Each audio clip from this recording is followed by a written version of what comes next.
Welcome in to the PFF NFL podcast. We're live, taking over for 2-for-1. Round one is in the books of the NFL draft. Sam, how you doing, man? Doing good, Steve. How about you? How was TV? Doing great. TV was awesome. It was great. I think PFF show was fantastic over on the YouTube channel, over at PFF.com. We get the full draft tracker. We're going to be back there again for rounds 2 and 3.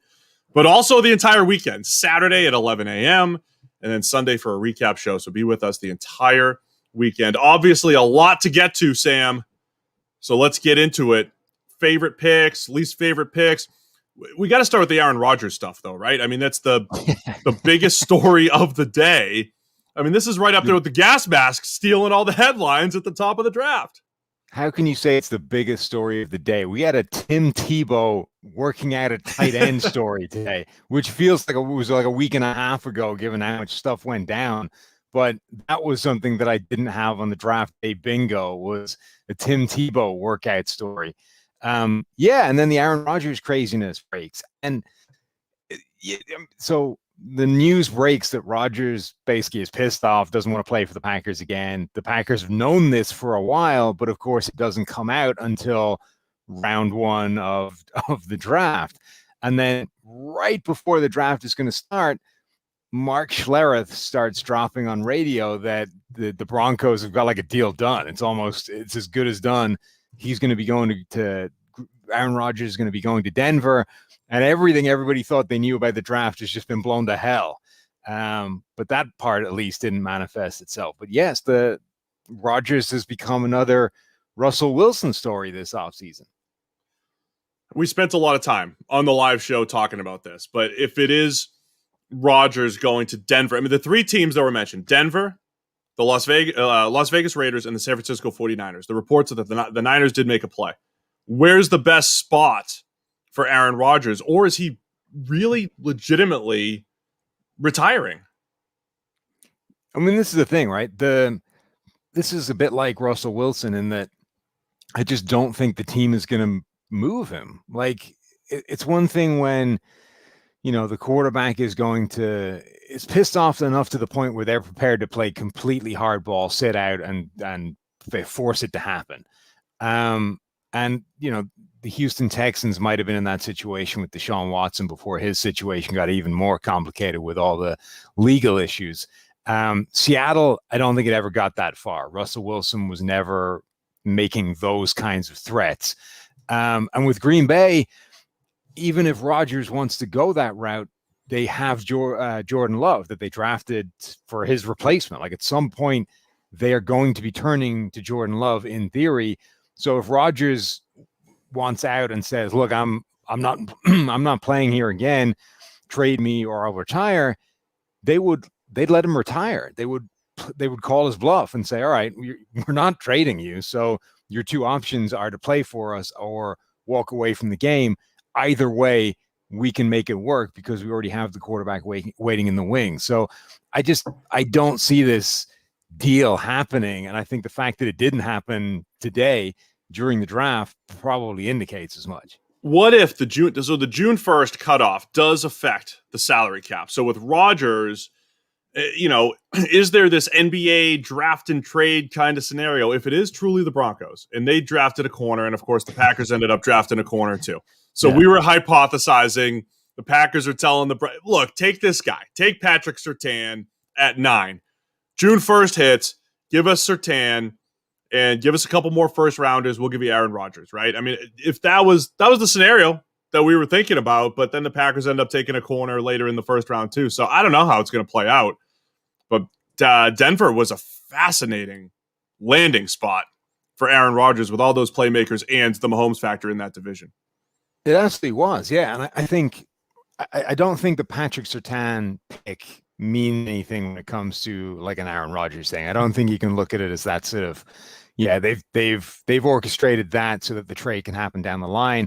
I know that Denver signed a couple of cornerbacks already, but one of them was Ronald Darby. And as talented as Ronald Darby is, he's also been pretty wildly inconsistent. So I'm not sure how much you can bank on him as a long-term solution.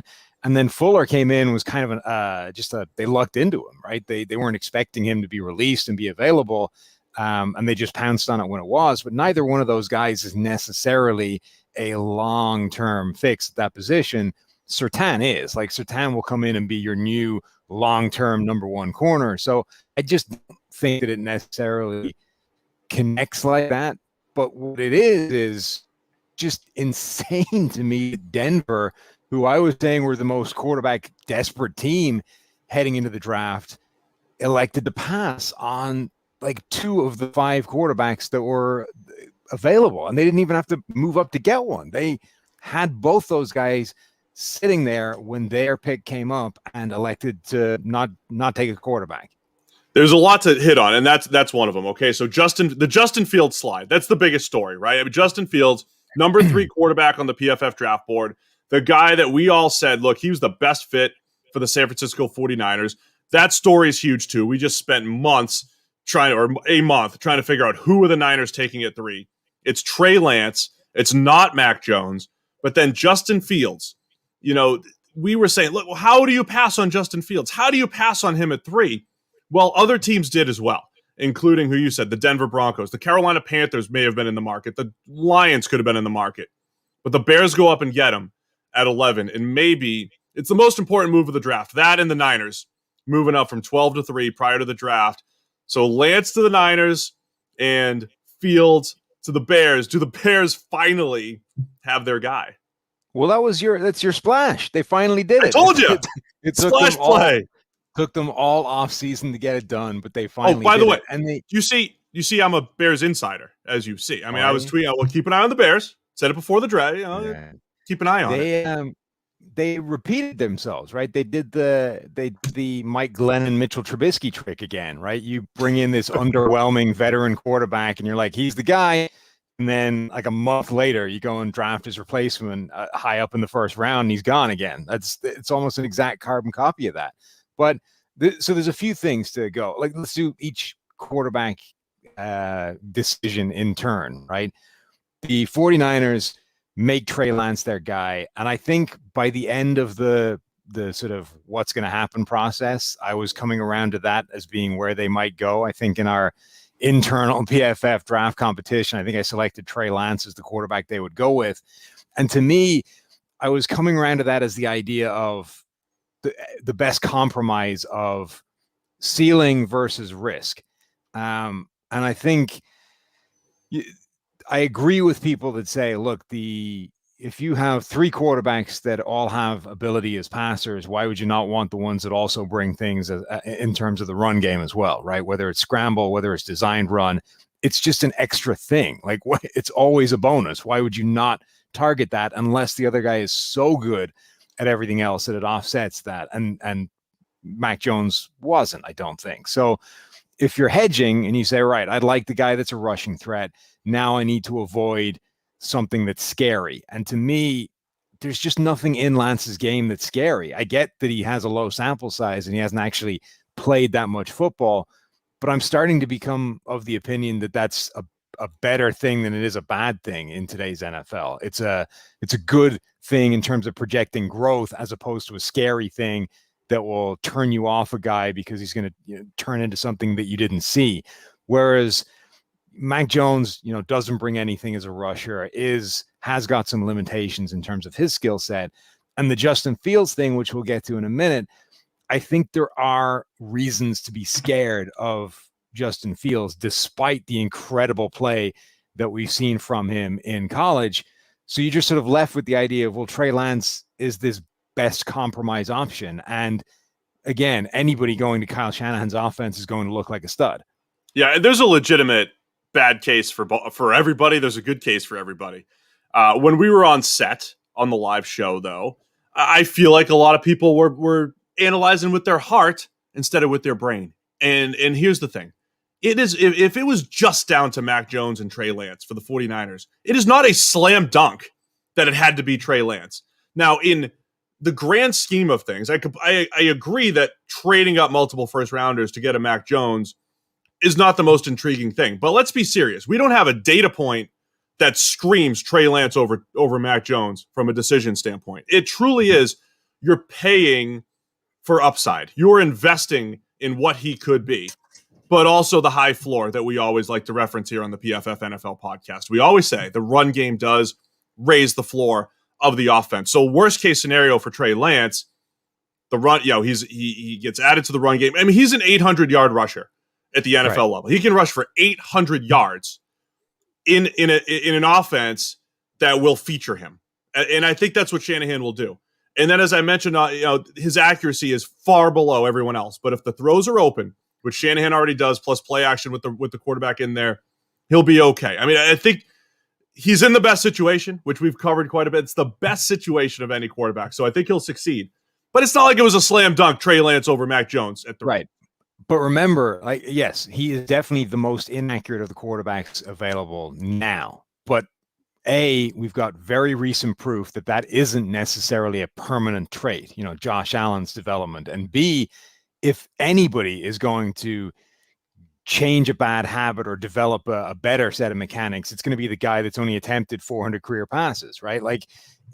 Trey Lance would be the best. If you were looking at a Justin Fields and his big negative was Trey Lance levels of inaccuracy, that to me would be more concerning because that guy's played several years worth of college. He's got a lot of experience. That's a lot to have to unwork and fix and redo from the ground up. Whereas Trey Lance is like the guy's barely started throwing the ball. It shouldn't take that, it shouldn't be that much of a process to try and fix that kind of stuff if you believe it's possible. So I think that, again, the fact that accuracy is his biggest issue is less concerning to me than it would be for the other two quarterbacks. The other thing, though, can we just say how funny it is that Mac Jones ended up going exactly where everybody thought he was 6 weeks ago before all this chaos started? He was a mid-first round pick. And then suddenly, out of nowhere, talk seemed to be like, hey, the NFL likes Mac Jones a lot more than the media does. Start paying attention, guys. He's going to go higher than you think he is. And then there was talk of top 10. And it was like Carolina might draft him. Carolina at 8 is Mac Jones' floor now. And then Carolina bails on that, or if they were ever in it, that may have been complete crap from the outset. Carolina gets Sam Darnold in. Then San Francisco makes this jump up to 3, and it becomes the Mac Jones show. Mac Jones's entire rise, if you like, up draft boards may have been a complete figment of media speculation. It wasn't. I'll use somewhere in the NFL, someone agrees with Darren Orlovsky. Somewhere in the 49ers building, someone, perhaps Kyle, wanted Mac Jones, right? And this is why draft stock is funny, right? Because but they didn't know. Nobody in that building knew who they were picking. I believe the reports that Mac Jones was the guy. And then there was further discussion. So somebody in the building wanted Mac Jones at 3. Somebody in the building wanted Mac. And that's the thing about draft stock. If somebody gets their way, Mac Jones is the 3rd overall pick. If someone else gets their way, he's 15th. Right, if the Jaguars aren't enamored, if the Jaguars weren't enamored with Blake Bortles a few years ago, he's not number 3. He's probably number 28. Right? So it changes your perception based off maybe just 1 or 2 teams. But this rise started before the Shanahan jump, right? It did. It was already like Mac Jones is going to go higher than you guys think he is. The NFL loves him more. And then Shanahan made the jump, and it's like, oh, Shanahan knows. Shanahan knows that. See, look, this is where it's happening, and Mac Jones is going to go to 3. And nobody within that building knew who they were picking. So even if the reports were coming from within the 49ers building, right? Let's say they've got hold of some scout or a coordinator or whoever it is. Those guys did not know. The conversations were happening, right? They were evaluating the players. They were discussing them all, but they did not know who was being picked. So even if that was where the leaks were coming from, it was baseless because that's not what the conversation was. Shanahan didn't tell anybody until they were making the pick. So I don't think the entire Mac Jones thing, this may have been where he always was. Nobody ever had him higher than this. This was just Mac Jones's level, and he ended up going exactly where he was supposed to. All right, we'll circle back to Mac Jones. Let's go back to Justin Fields. As we mentioned with all these quarterbacks, including Mac Jones, what's the negative? Trey Lance, experience, accuracy. Mac Jones, off, out of structure. second reaction plays, natural feel. Justin Fields, it's holding the ball 3.1 seconds per drop back in his career. That is a long time, and also a high sack percentage. Now that has been the way that's been communicated, whatever, around the league, but it's a legitimate concern that he's not working all that quickly. Hit second reads fine, and our data shows that and everything, but holding the ball that long is generally not the greatest thing in the world. But few guys, he's right up there with Lawrence or Wilson at hitting open throws accurately down the field, and that's huge for the Bears.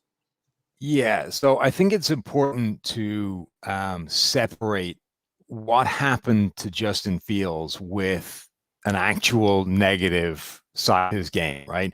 So I think that he was subjected to this negative campaign of information and discussion unlike any of the other quarterbacks this year. For some reason, Justin Fields was the target for almost all negativity. There was some pushback on Mac Jones, but honestly, there were more people coming out and saying, I can see why Mac Jones' stock is going up than there were people railing against it and saying this guy doesn't belong anywhere near this discussion.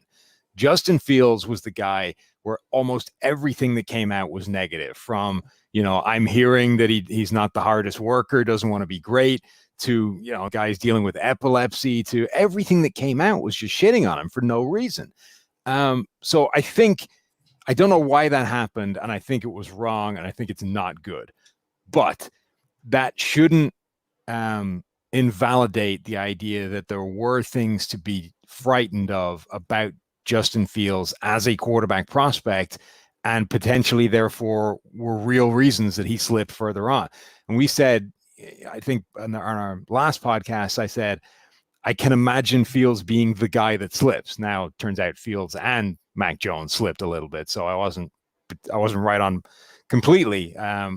But Fields, I think, was slipping for a reason. And when you turned on the tape, like when I first started to watch Fields, he was the first quarterback of this group that I put on tape of and watched like independently of just watching college football.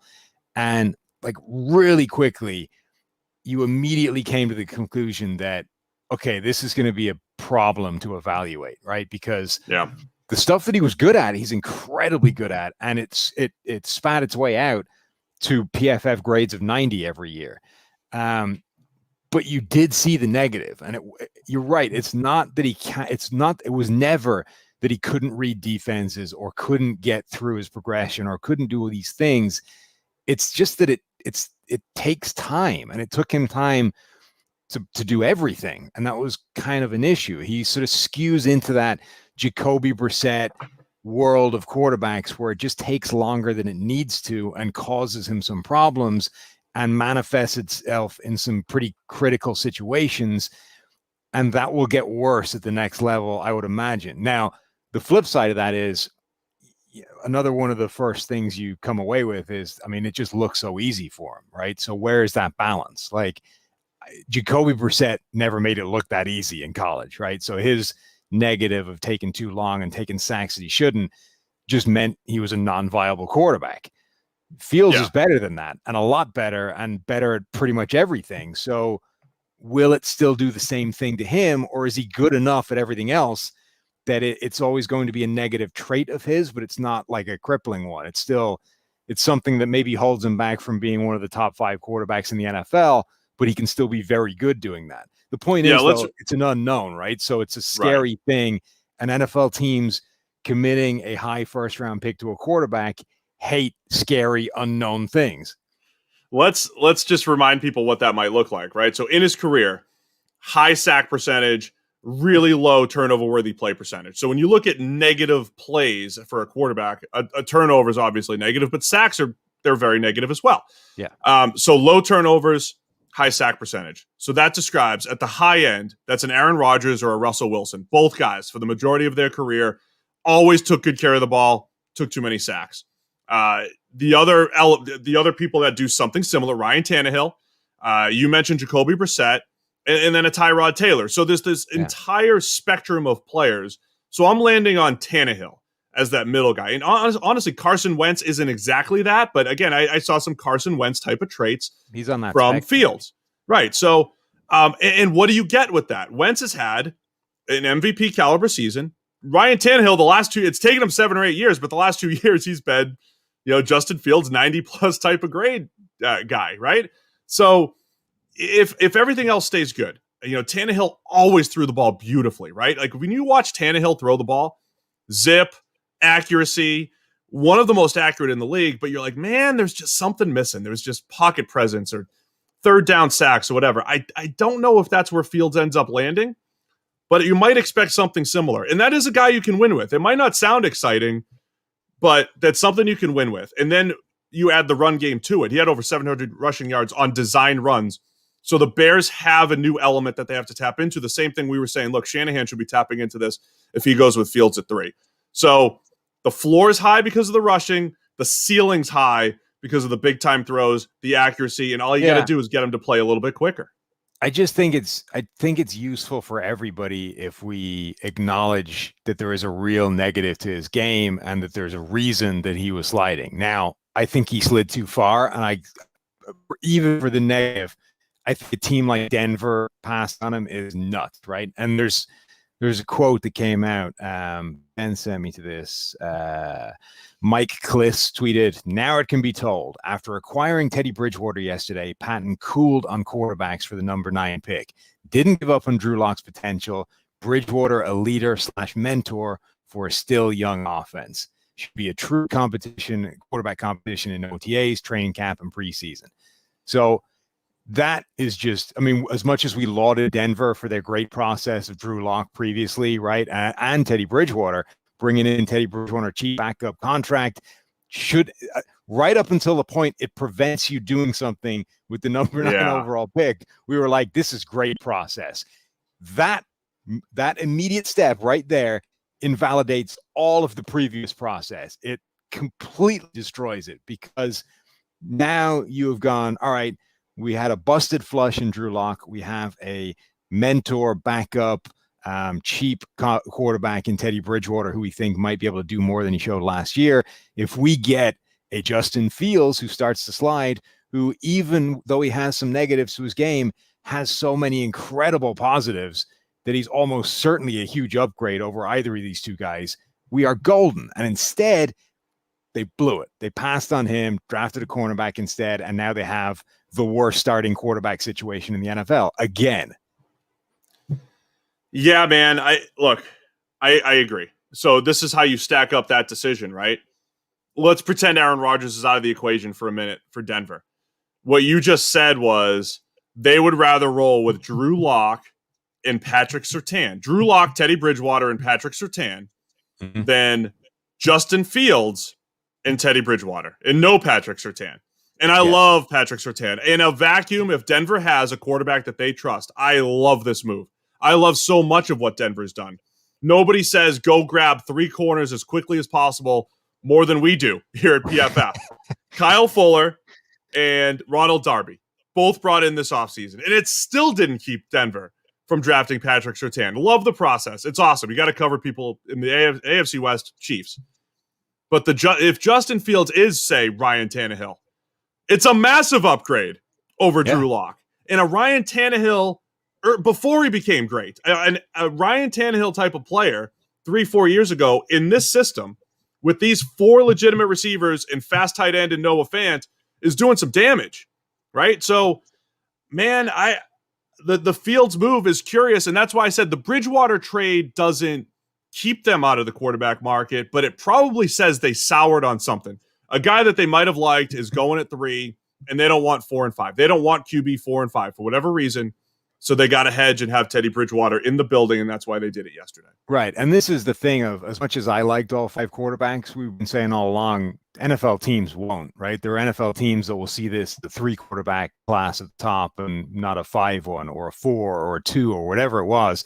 Maybe Denver loved Trey Lance. And when maybe they got wind of the idea that the 49ers were going to take Lance at 3 and Lance wouldn't be the guy that started to slip, and suddenly they're out on quarterbacks because they don't like Fields and they don't like Mac Jones. But to me, again, when I first watched him, I can't remember who was it, but somebody compared Justin Fields to Russell Wilson. And I got those vibes as well. When you watched him, it was like he's a bigger Russell Wilson. Now, he's not maybe as good as Russell Wilson. But then the other thing that always struck me was he made like that offense at Ohio State was a weird one in terms of what it asked him to do, but he made things look so easy, and he made him look so easily against, Big Ten defenses, and then Clemson, and then less to a lesser extent, but Alabama. Like, he's making things look easy against legitimate defenses. And I used to think that that was something that didn't translate to the NFL because the athletes are bigger, stronger, faster. But it seems to, right? If you're able to make people at that level look just smaller, slower, less athletic, and less capable than you are, that tends to translate. And that, there's a reason the dude had 3 straight seasons of 90 plus PFF grades. We're not saying he's flawless, but we're saying despite that flaw, he's still able to shred everybody he comes up against. And that is a hell of a lot better than Drew Lock has ever been able to manage. So Denver passing on Fields to me is crazy, and Chicago going to get him, I think, is a really smart move. You could say it for every team. You could say it for Detroit. You could say it for Carolina. I don't want to get into all of it, but yeah, I'm excited for the Bears. I'm excited for Bears fans. They made their move. Yeah, but I do think that the fact that he did slide that far and that enough of those teams all decided to pass is probably at least significant in terms of what the NFL thinks of that flaw that is there and isn't talked about as enough, I think. Right. So we're going to have plenty more. PFF NFL podcast. We're going to be recapping. This is our quick reaction for round one. If you're watching us live, YouTube, or on PFF.com, which, by the way, the draft tracker looking slick right now. Appreciate everybody breaking records over at PFF.com tonight. PFF forecast is coming on right after us. We just want to have wall-to-wall coverage on this thing. We're back on set tomorrow night covering rounds 2 and 3. Also, my shirt's coming from Sweat Tailor, sponsor of the podcast, sponsor of the show. It's comfy, but it's, kind of classy, Sam. I got to throw a little sport coat over it, so I don't find stuff that fits all that well, but it fits well. It's nice. It's premium menswear that is defining a new kind of casual. From jackets to pants to joggers and hoodies, Sweat Tailor's designs are made to seamlessly fit into your life, moving from runway to office, office to drinks, and drinks to wherever the night takes you. Specializing in athleisure wear for men, pieces are designed with comfort and versatility in mind for every day. Promo code is PFF-SWEAT, S-W-E-T, PFF-SWEAT for 25% off. That's PFF-SWEAT for 25% off your order at sweattailor.com. Sweat, S-W-E-T. Mine isn't coming from there, but I did have a lady in the shop compliment me on it today. So, Really? You get your Sweat Tailor, I get my Warrior face paint, and we're all good. Your Warrior face paint. I love it. It's a good shirt. It's a good shirt. All right. There's so much to unpack here. By the way, PFF NFL Daily, we'll go through our favorite pick, maybe our least favorite pick as well. The Mac Jones story here when it comes to the Patriots. When we're be gone. Yeah, it's a great spot, man. And it's like, look, they didn't have to trade up. I thought they might be aggressive. Didn't have to trade up. They've done so much with this roster this offseason. So, all right, take a shot with a Mac Jones. So let's see if he could be the next guy. I love it. Yeah, I mean, look, the idea of Tom Brady 2.0 landing in New England is just too good a story not to happen, right? It made perfect sense. Look, I think there's very real chance that Mac Jones thrives in New England. And I think what's great is for him, he would have been crushed under the weight of expectation if he had been the number 3 overall pick, because there was going translation period, right? And when you're drafted number 3 overall, with the fact that the 49ers essentially traded 3 firsts to make that happen, you can't sit for a year behind Jimmy G, right? You have to start now, and you have to be an upgrade over him. Like, you have to show really good stuff right out of the gate. Otherwise, we've got real problems. Now, you don't. Cam Newton's there. Cam Newton can play in this 2 tight end heavy offense. Now he's got a better supporting cast, and he's, maybe whatever. Cam Newton can hold the reins for you for a while if it takes you a little while to get up to speed. And that transition period for Mac Jones, I think, is going to be very real. What did I just do? I don't know. You put up some comments. I didn't know I could show comments. I don't know if it's a good one or not. Yeah. Somebody's probably just frame that and got us into real trouble. But look, that transition between Alabama Open and NFL Open, there you go, is a real one. I think it's going to take him a little bit of time. Also, it's going to take him time to learn the offense. Like, that doesn't happen overnight. It's a difficult system to learn. Took Cam Newton time to learn it, and it's going to be even more interesting this year because it is going to be such a different system. So I think this buying Mac Jones the time and the sort of the freedom to sit behind somebody for a little bit and actually transition in at a sensible rate is massive for him. I know we've been saying, look, Kyle Shanahan's a wizard. The 49ers is the best system for any quarterback to land. And that is true. But now he lands in a slightly less great system and fit for him, but with way less pressure on his shoulders. Yeah, I mean, look, even though the narrative is Mac Jones runs the offense, facilitator, and, quick decision maker and the whole thing, learning the New England offense is not easy. Right. And again, I made the point earlier tonight. Jimmy Garoppolo took a couple years to learn it. Tom Brady sat for a year. Don't forget. So the idea that Mac Jones, because he's the smartest dude, is just going to walk in and be the guy, he does have time. He probably won't start week 1 because of Cam. And then maybe there is a point where it's both of them, Cam Newton with the little goal line package and the whole deal. So don't know if he's going to be starting right away. So Mac Jones to New England, that's a good fit. What other storylines? I mean, there were a lot of, when we said it was a chalk draft, Sam, there was just a lot of picks that went as expected.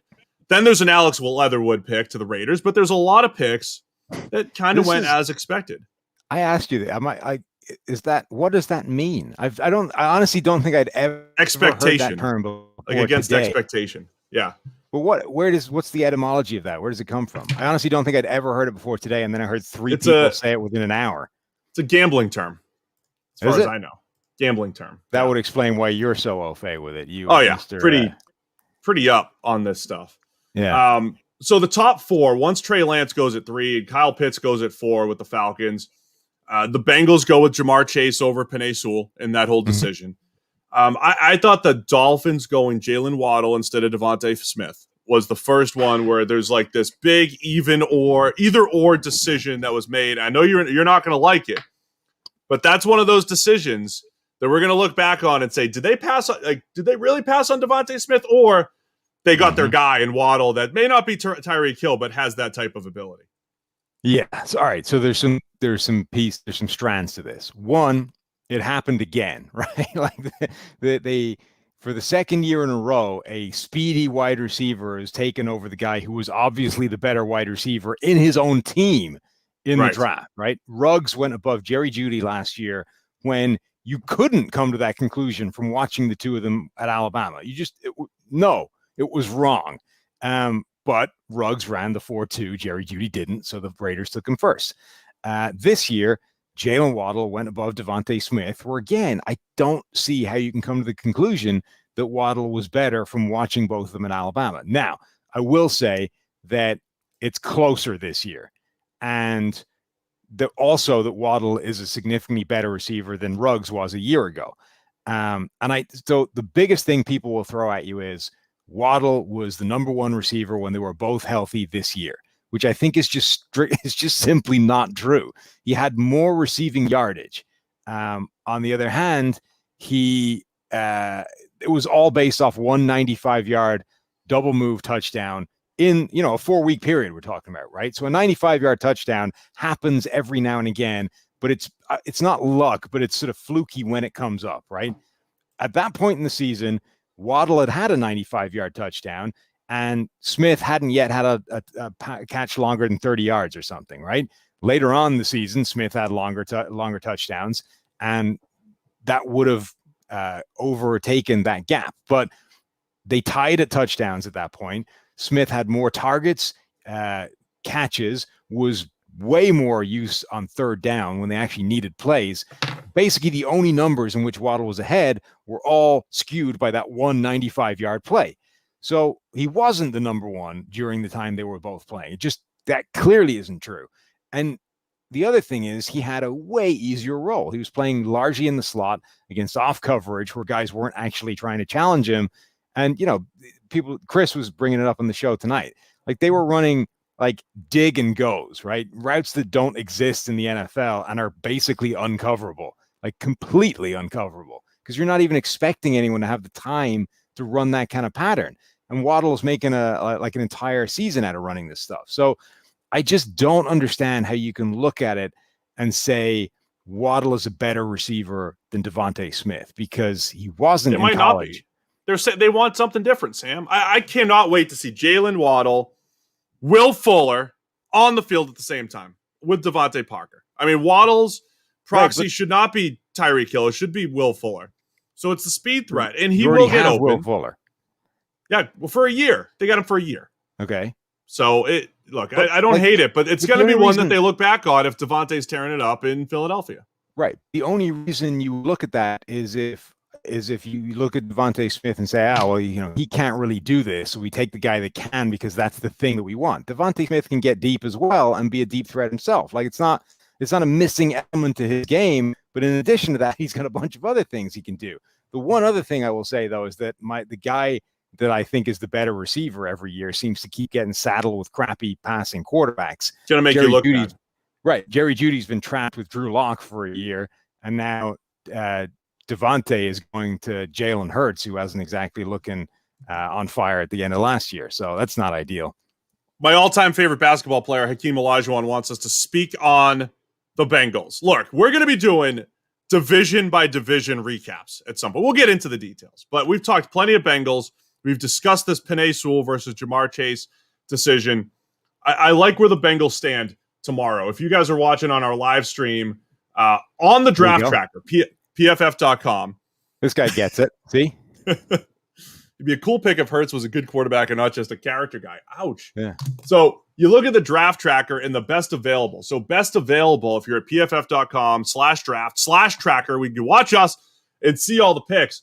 There are tackles still available, whether it's Walker Little, Tevin Jenkins. Not that the Bengals need a tackle, but Tevin Jenkins could play some guard and then kick out to tackle after Riley Reif is done for a year. So that was the balance here. You can get Penei Sewell and then another playmaker, or you get the playmaker and circle back and get the offensive lineman. There are offensive linemen available. Dylan Rayduns is still there. Samuel Cosme's still there. If you feel like you need a tackle, there are tackles available. There's also some guards available a little bit later on. I think it was a good move for the Bengals. It was a toss-up, but judging by the way the draft has fallen, you've got some tackles to take it take a look at. I tweeted that selecting Jamar Chase was the right move. Selecting Penei Sewell would have also been the right move. Like, the Bengals couldn't screw that up. It was right either way. They would have been fine in the second round picking the other way. It was a win-win. They couldn't have screwed it up. All right, you want to go about 5 more minutes, and we'll get the forecast guys in here. Yep. Other moves. What are the other huge ones that stand out to you as far as? I mean, I love the Lions getting Penei Sewell at 7. I wasn't expecting him to fall that far. What else stood out to you in round 1? I think Minnesota being able to drop down in the draft and still get Christian Darrisaw. In our mocks, we kept having Darrisaw get snagged by the Chargers, one pick ahead of them.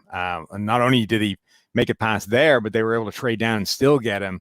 I think that was one of the best picks. And then I think the Ravens cleaned up. They didn't draft a tackle. They used their 2 first-rounders on Rashad Bateman and Jason Owe, who I think is a perfect fit for that kind of defense. It's able to scheme up pressure as well. So I think Baltimore, even a new regime without Ozzie, and now it's a sort of new going into this new world post Ozzie, and they're still drafting just as well. Like, there's been no drop off ever since. Especially if they do end up signing Alejandro Villanueva, who is apparently the key to all offseason greatness in my world. Just whoever signs Villanueva, because he's offensive line Will Fuller. He is. I want every team to sign Villanueva, because if they do it, they would have gotten traded Orlando Brown essentially for Alejandro Villanueva and Jason Owe, and that is good footballing. That is good front officing right there. The Packers getting Eric Stokes, a guy Mike Renner's not terribly high on, because he's the Trey Waynes. Sam, he is the guy that has the faster 40 than shuttle time, doesn't have great change of direction, but Green Bay feels like they have a desperate need at cornerback 2 opposite Jair Alexander, so they go with Eric Stokes. That's an important pick. It's one of the most important ones of the first round. I don't know if it's not good or I don't love it. I don't hate it, but it's an important one. So we were talking before the draft about trends that this weird year might create, right? And whether it would force teams towards blue blood programs and those kinds of things. Did it feel like this year, even more than normal, teams just chased super athletes? Like anyone that runs a 4.2, you're getting bumped up into the first round. Anyone that has freakish 97th percentile athleticism, Peyton Turner, you're the guy we're rolling the dice on. Like, screw it. When in doubt, pick the freakiest athlete on the planet and figure out the rest later. Maybe I'm just reading too much into a few picks that jump to mind, but it almost feels like that's how teams have defaulted in this sort of time of less information than normal. There's definitely an element to that. And so people were thinking, okay, you don't have official workout numbers from the combine, but you have pro days. And people might think, well, you're going to refer to the tape and, rely on that. But there's less tape on a lot of these guys, and especially the opt-outs. So maybe it was there's less tape on everybody, really. Peyton Turner, Eric Stokes, even Gregory Rousseau, just a freak. Chris mentioned it on the show, just a freak of a body type, that you're dealing with. Jason Owe. I think there's definitely an element to that as well. Caleb Farley, we thought might fall. Titans we put him in our mock on the PFF NFL podcast here when we went back and forth. And the first comment was, no way the Titans take that kind of risk after the Isaiah Wilson debacle, but they took the risk. Payoff could be incredible, though, because the Titans need, to go 3 deep at corner, and this gives them an opportunity to do that. I love the no way that happens. No way it happens. How many times did you hear that Dave Gettleman never trades down? You're never going to happen. Broken. It's wrong. And Dave Gettleman trades down. Like, it's just anyone claiming anything with any degree of certainty is foolish before the draft. The 2 things I like the least before we wrap it up, though, Raiders at 17 getting Alex Leatherwood, and of course the Steelers getting Najee Harris. We've talked about that quite a bit. But here's the thing. When you look at the offseason in its totality, both teams who did not have offensive line issues a year ago, really, right? Both teams absolutely depleted on the offensive line. So how do you go through this entire offseason and feel more optimistic about a Raiders team that has completely reshuffled the offensive line and grabbed a second-round caliber player at 17 to be a part of that rebuild? Steelers still have issues on the offensive line, and they got a running back while they've gotten worse in the secondary and other spots. Those 2 picks added to an offseason that's not great for either team, make me feel, the worst out of the 2 teams picking in the first. Yeah, we've done the Steelers thing a bit when this pick was coming a mile off, so we've kind of covered it already. The Raiders, the picks haven't been good and they haven't really worked out. I will say there's something. There's something. There you go. Steve's a worse GM than Mike Mayock. There is something kind of admirable about the self-evident fact that the Raiders just do not give a crap about anybody else's draft board. It's like, I don't care where you guys have this guy. We think he's the 15th best player in the draft, so we're going to take him at number 17. Or I don't care if you think this guy will be available late first. We're going to draft him number 4. They don't care. Like, they're not playing this game for value. They're not playing, they're not trying to out-game everybody else. They are just taking the top players on their board when they're available. And as much as I think that's leaving an awful lot of gain on the table, just a little piece of me that admires it quite a lot. Is Mike Mayock making these picks? Because when he picked Cleveland Ferrell a couple years ago, his old colleagues at NFL.com were like, oh, look, if Mayock was doing the draft this year, everybody would have expected him to go in the top 10 because he's helping to dictate the action or whatever. The consensus all had Leatherwood as a second-round pick. And Chris even said, I'd move him to guard. He's got enough issues in pass protection. I will say Leatherwood has some of the best run blocks that you will find in this draft class. And that's where I think Tom Cable, got those googly eyes and said, I want that. I want that front side zone blocker that Alex Leatherwood is. Problem is, it just doesn't matter. You're having a couple good run blocks and, doesn't matter. Protect Derek Carr and create plays down the field. That's the game. And, oh, by the way, Raiders, you probably can't win a whole lot if you don't have corners. Got to get better in the secondary. Still room to do it, but I just don't love it going forward here. So we're going to wrap it up. It's PFF NFL Podcast. It's our quick first-round reaction. We get the PFF NFL Daily, so you can hear us talk about even more stuff. That'll be up first thing in the morning here. And if you're listening in podcast land, it'll be you can go check it out right now. So subscribe to both. Keep that going. 30% off, by the way, still live over at pff.com. Draft 30 is the promo code. Draft 30. You see it at the bottom there. Draft 30% off all PFF subscriptions. Any last words for our first round recap here, Sam? No, we'll cover it. We'll cover it on the full wrap up and the daily. So hope you've enjoyed listening. See ya. Browns fans are asking too. I love the Browns move. I'm going to talk about them on the daily. Okay, so be sure to subscribe. I'll give you my Browns recap and how much I love that pick. Thanks to everybody for tuning in. If you're watching us live, PFF forecast is coming up next. See you guys.